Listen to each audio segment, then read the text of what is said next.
اس کو پتہ چل گیا ہے کہ میرا بیٹا اپنی بیوی کے ساتھ درست طریقے سے نہیں رہ رہا، اس باپ کا فرض نہیں ہے اپنے بیٹے کو ڈانٹنا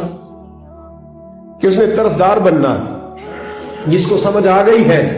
جس کو خیال آ گیا ہے، جس کو اس بات کی سمجھ آ گئی ہے کہ میری بہو کے ساتھ زیادتی ہو رہی ہے یا میری بیٹی کے ساتھ ظلم ہو رہا ہے،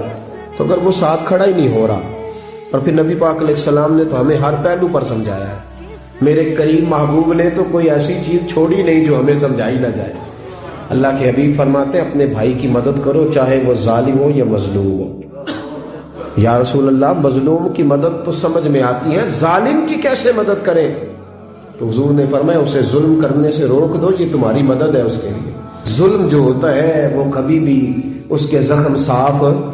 نہیں ہوتے، وہ باقی رہتے ہیں، وہ ہمیشہ موجود رہتے ہیں،